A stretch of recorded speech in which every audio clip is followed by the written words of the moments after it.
Life has a way of throwing surprises at you when you least expect them. That's exactly what happened to me on a seemingly normal Wednesday evening. I had just come back from work, my heels clicking against the wooden floor as I walked into the house. The day had been long and draining, and all I wanted was to soak in a hot bath and let the stress melt away. Little did I know that evening would leave an indelible mark on my life, one that would change the course of everything in our household. Make sure to subscribe to my channel so I can continue bringing you more fascinating true stories like this one. And don't forget to watch this video till the end and like the video because this story is going to be incredibly interesting. Please hit the like button to show your support. The house was quiet as I entered, which wasn't unusual. Thomas, my husband, had mentioned earlier in the day that he'd be attending a late meeting. He'd been working long hours lately trying to make a big project deadline.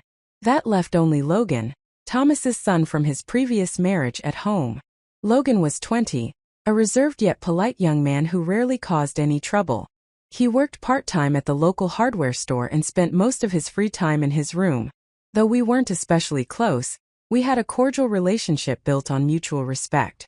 I had always seen him as someone who valued his space and privacy, just like his father. Over the years, I'd grown used to the quietness in the house when it was just the two of us here. As I set my bag on the kitchen counter and poured myself a glass of water, I noticed Logan's truck parked in the driveway. Odd, I thought. He usually worked the evening shift. I called out his name casually, my voice echoing through the empty house. No response. Assuming he was in his room with his headphones on or just napping, I didn't think much of it. After finishing my water, I decided to head upstairs to change into something more comfortable. The long day had left me wanting nothing more than to relax. Passing by the bathroom, I noticed the faint sound of running water and the door slightly ajar. This struck me as odd. Logan was meticulous about privacy. He always closed doors firmly, especially the bathroom door. My curiosity piqued. I hesitated for a moment before gently pushing the door open a fraction more. What I saw stopped me in my tracks. Logan was standing by the sink. His back turned to me, his shoulders hunched in a way that suggested he was concentrating on something. His movements were awkward, almost frantic, and I noticed he was shirtless, his jeans hanging loosely on his hips. In his hands, he appeared to be holding a washcloth, scrubbing at something out of view. The creak of the door startled him. He spun around, his eyes wide with panic. "Oh my God, I didn't hear you come in," he exclaimed, his voice shaky. I froze, equally startled. My eyes darted between him and the washcloth, and I felt a rush of awkwardness crash over me like a tidal wave. It wasn't the scene I had expected to walk into, and I couldn't help but feel guilty for intruding. I'm so sorry," I stammered, turning my gaze away. "I didn't mean to intrude." I quickly stepped back, my heart pounding in my chest. I reached for the doorknob, ready to retreat and give him the privacy he clearly wanted. But before I could close the door, Logan's voice stopped me. "Wait," he said, his tone pleading. "It's not what you think." I hesitated, my hand hovering over the doorknob. Part of me wanted to bolt down the hallway and pretend this never happened, but another part was curious. His voice didn't carry the defensiveness of someone caught doing something wrong. Instead, it was laced with embarrassment and desperation. Against my better judgment, I turned back to face him, keeping my gaze fixed on his face. "Okay," I said cautiously, trying to keep my tone neutral. "What's going on?" Logan looked down, his face flushed with a deep red. He seemed to be struggling to find the right words, his hands fidgeting with the washcloth. Finally, he let out a deep sigh and said, "It's just I didn't know who else to ask." "Ask about what?" I pressed gently, my curiosity growing despite the awkwardness of the situation. He shifted uncomfortably, avoiding eye contact. "It's personal," he admitted.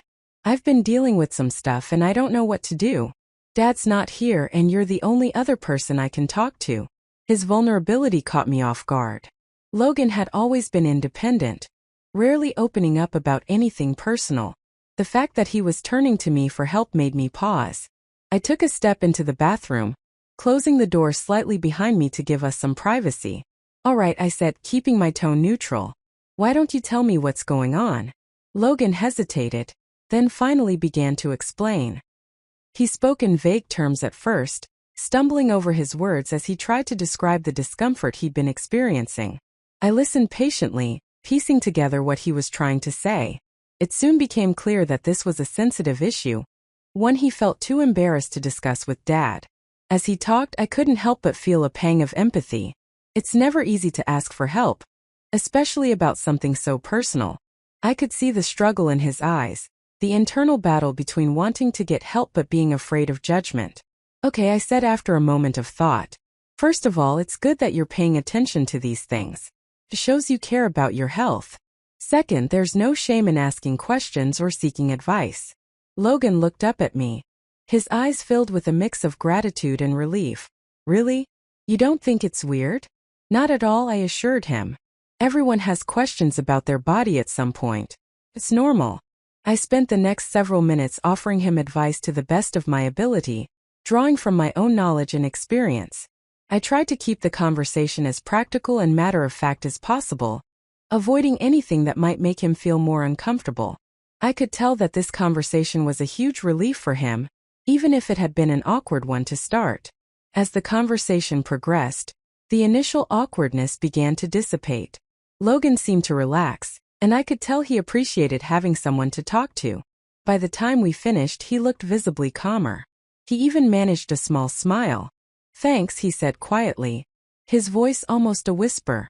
"I didn't think I could talk to anyone about this." I returned his smile, feeling a sense of relief that the tension had passed. "You're welcome, Logan. And remember, it's always okay to ask for help. No one has all the answers." As I left the bathroom, I couldn't help but feel a strange mix of emotions. On the one hand, I was glad I could be there for Logan when he needed someone to talk to. On the other hand, the situation had been so unexpected and so out of the ordinary that I wasn't sure how to process it. Something about the encounter felt significant, like it had marked a shift in our relationship. I just didn't know what it meant or how it would play out in the days to come. I tried to shake off the strange feeling as I went about the rest of my evening, but it lingered in the back of my mind like a shadow. The house was quiet, the only sound the faint hum of the air conditioning. Thomas came home late that night, tired but cheerful, completely unaware of the peculiar conversation that had taken place in his absence. As I lay in bed that night, staring at the ceiling, I couldn't help but replay the events of the evening in my mind.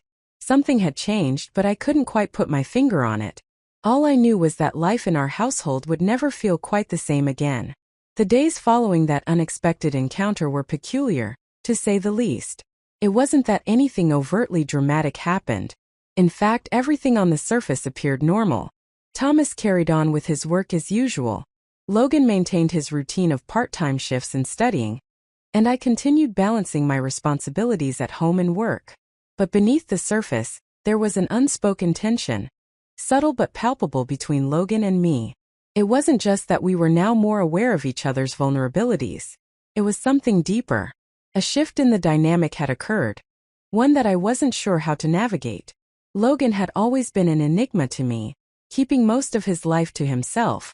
Our conversations, though cordial, had never gone beyond surface-level pleasantries.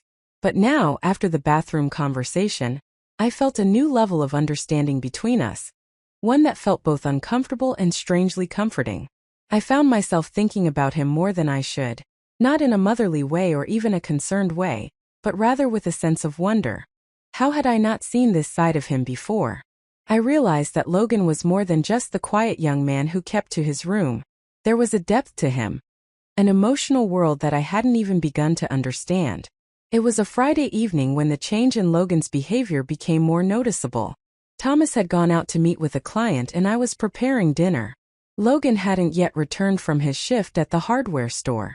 I was chopping vegetables when I heard the familiar sound of his truck pulling into the driveway. I paused, my knife hovering midair, wondering how I should greet him. The awkwardness that had settled between us the past few days had created a wall that I wasn't sure how to break down. When the front door opened, I called out, "Hey Logan," trying to sound casual. He didn't answer right away, but I heard his footsteps as he walked into the kitchen. He looked tired but smiled faintly. "Hey," he said quietly, "what's for dinner?" I smiled back, relieved that he wasn't acting as distant as he had in the past few days. "Just some pasta." "You hungry?" "Yeah, I'm starving," he said, walking over to the counter to get a glass of water. We ate together in silence at first, the only sound being the clink of forks against plates. But I noticed that Logan seemed more at ease than he had in days. His smile seemed a little more genuine and his body language was less stiff.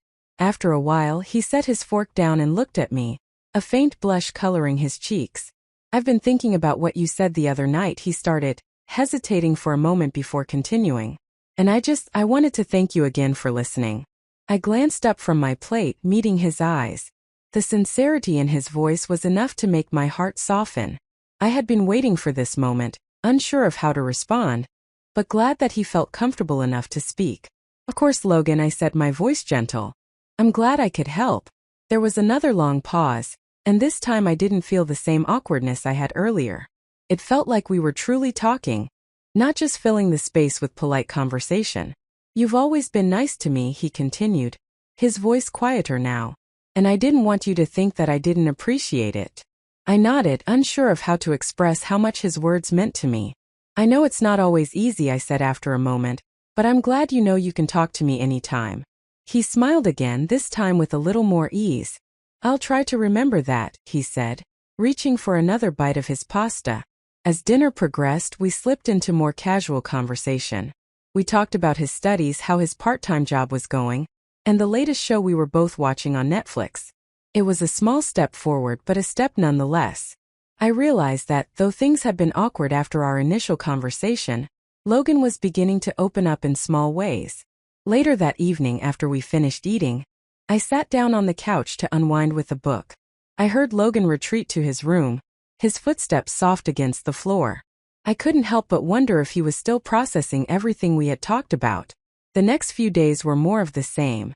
Thomas came home later each night, his work demanding more and more of his time, and Logan, though less distant than he had been, still kept to himself in many ways.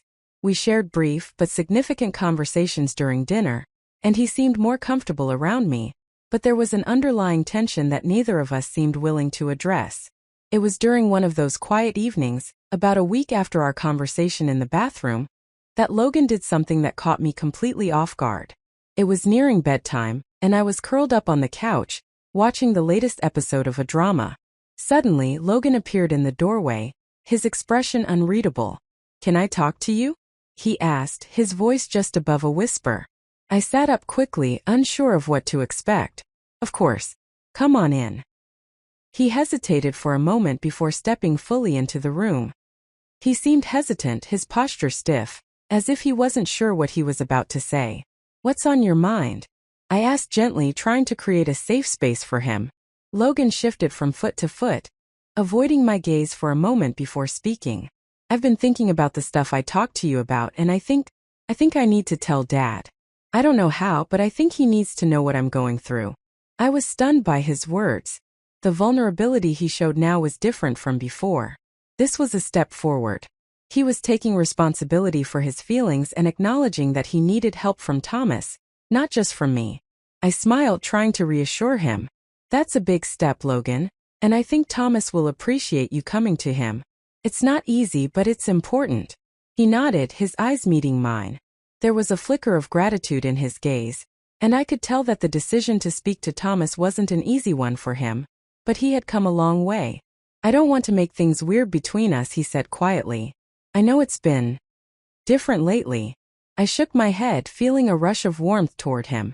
"It's not weird at all," I assured him. "We're family, Logan. We help each other no matter what."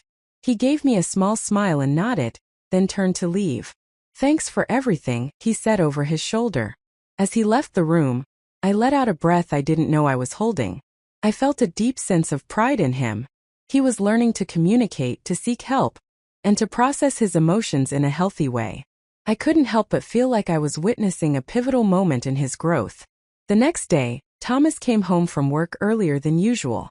I could see the exhaustion on his face, but there was a certain lightness to his steps as he walked in the door. "Hey," he said, dropping his briefcase by the door. "How's everything going?" "Good," I said, smiling. "I think Logan has something on his mind, though." Thomas raised an eyebrow. "What do you mean?" "He's been more open lately," I explained. "And he mentioned he wanted to talk to you about something important." Thomas's expression softened, a mixture of concern and anticipation crossing his face. "I'll talk to him," he said, a quiet resolve in his voice. Thanks for letting me know. That evening after dinner, Thomas and Logan sat down together in the living room. I couldn't hear much of their conversation, but I saw Logan lean in, speaking earnestly to his father. Thomas listened intently, his face filled with concern but also warmth. I could tell that this was a pivotal moment for their relationship, a moment where Logan had crossed the threshold into adulthood, and Thomas was ready to meet him there. As the weeks passed, life began to settle back into a rhythm. The unspoken tension between Logan and me gradually faded. He no longer avoided me, and I could sense that he was still processing the things he'd shared. But he seemed lighter somehow, more himself. Thomas and Logan spent more time together, strengthening their bond, and it was clear that Thomas was making an effort to be more present for his son. One weekend, Thomas suggested we take a day trip to the lake. It was his way of trying to strengthen the bond between the three of us, and I thought it was a wonderful idea. The weather was perfect with clear blue skies and a gentle breeze. We packed a picnic, loaded the car and set off for a day of relaxation and fun at the lake. We spent hours swimming, playing frisbee and lounging on the shore. Logan seemed genuinely happy, laughing and joking with Thomas in a way I hadn't seen before. It warmed my heart to see them connecting, and I felt hopeful that this trip was a turning point for all of us. As the sun began to set, casting golden hues over the water, we sat on the beach, enjoying the last remnants of the day. Thomas had fallen asleep on a blanket, his snores mixing with the sound of the waves. Logan and I sat a few feet apart, watching the horizon. "Thanks for coming today," he said after a long silence. "It's been nice, just spending time together." I smiled, feeling a sense of peace wash over me. "I'm glad. We should do things like this more often." He nodded, his gaze fixed on the water. "Yeah, I think it helps." We sat in silence for a while longer, the unspoken understanding between us enough to fill the quiet. When Thomas woke up, we packed up our things and headed home. The drive filled with laughter and stories about the day. That night, as I lay in bed next to Thomas, I thought about how far we had come as a family.